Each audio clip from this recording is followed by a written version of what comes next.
The cigarette tax has been a bit of a great, has been discussed a great deal. Was not particularly against the cigarette tax because all in that one area, most of the states around us had much higher cigarette taxes than we did. Matter of fact, we had a ridiculously low amount for a while. We were charging 3 cents when everybody else was charging 70 cents to $1. So we raised it a bit. But my comment at that time was we were arriving at this solution way too late. If we were going to tax cigarettes, we should have started taxing cigarettes in 1975 and not 2005. Because at this time, cigarettes are a declining product. The growing of tobacco is a declining product. So basically, when you tax cigarettes and other tobacco products, you are taxing a dead industry. On casino gambling, I am not particularly for casino gambling, but it does give me something to think about when I see that there are 6 casinos on our borders. When I studied geography as a grade school child, I was told that the northern border of Kentucky was the low water mark of the Ohio River on the north side. If you take that geography lesson, then we already have casino gambling in Kentucky and all its inherent problems. Thank you very much. I'm sorry to interrupt. We need to continue. The fourth question is on higher education, and it will start with Mr. Carney. And it's a long question, and I will read it. As part of the 1997 Post-Secondary Education Reform Act, also known as House Bill 1, Kentucky has stated the goal of doubling the number of residents with a bachelor's degree from its current level of about 800,000 to 1.6 million by 2020. One of the cost-effective ways to achieve this is for public policy to better include Kentucky's 20 private colleges and universities. Collectively, Kentucky's private colleges and universities educate about 29,000 Kentuckians, which makes it a 10th higher education delivery system after the 8 state public universities and Kentucky Community and Technical System. Involving private colleges and universities is also a cost-effective way to get more Kentuckians through college because it costs the state only a fraction to educate a Kentucky resident at a private college, of what it does at a 4-year public university. What are some of the things state governments can do to better involve Kentucky's 20 private colleges and universities in reaching our goals of 2020? Okay, first I hope you excuse me, but I'm going to go casino gambling 1 second. I think the answer to this is, because there is a lot of revenue obviously that goes from Kentucky to Indiana. If I was the governor, I'd call Indiana's governor tomorrow and tell him you need to cut us in on 20% of that, or we're going to start maybe putting casinos in.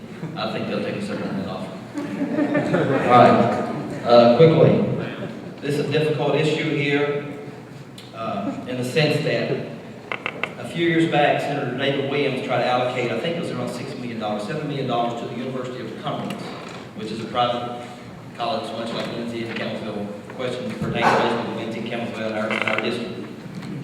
And that was ruled unconstitutional.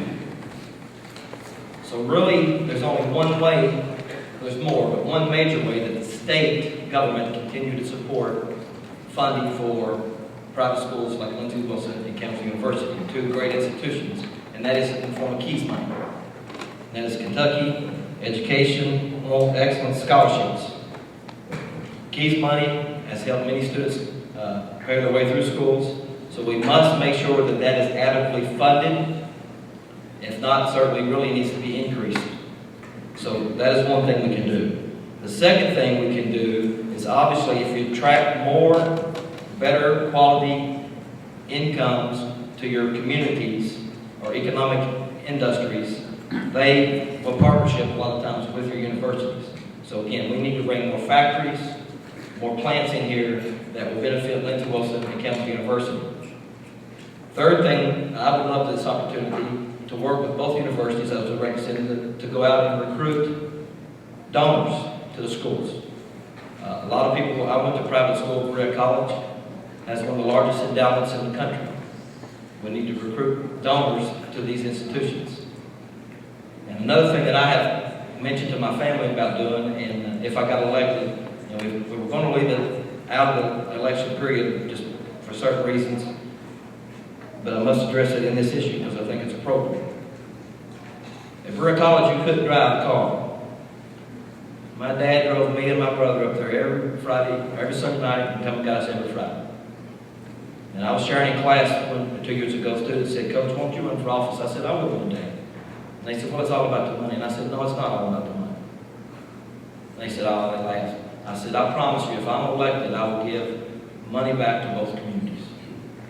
So as long as I serve you, if elected, every year that I'm there, there'll be a $500 scholarship for a Taylor County High School student, a Campbellsville Independent School student, and a Dare County High School student to attend either Lindsey Wilson or Campbellsville University in the name of my father, Dr. Carter.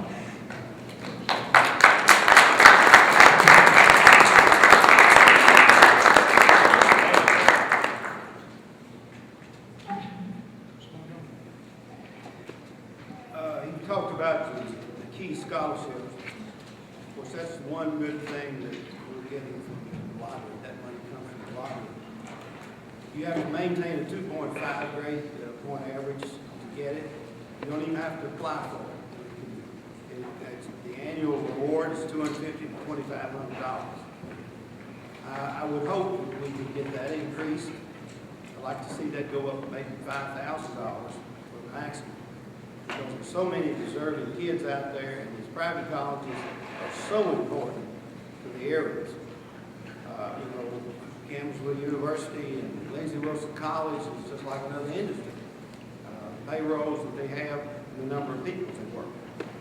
I understand there's another grant, the College Access Grant, that possibly could be increased. Of course, that depends on how much income that your family makes. It cannot exceed, your income cannot exceed $4,110 a year.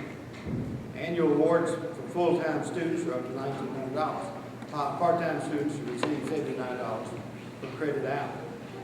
And then there's a KTG grant, Kentucky Tuition Grant, that provides needed base grants to qualified Kentucky residents to attend private colleges.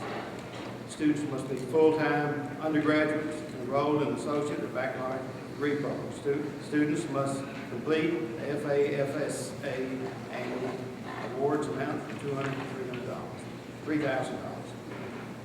These are some of the things that we can do, and I understand there was no cuts in any of these grants that they lobbied, the group that you had lobbying in Frankfurt prevented any cuts in these particular grants. Maybe there's other grants that could be added to this so that the students can go to these private colleges. My wife and her sister graduated from Lindsey Wilson College. My brother-in-law came here from Pennsylvania and found a bride, found Gladys' sister. My son, he attended one semester here at Lindsey Wilson College before he went to the University of Louisville and graduated from Speed School, the engineering school. So I have a real close thing for these independent colleges, and I think I will do everything I could to increase these grants or maybe get other grants for the students here.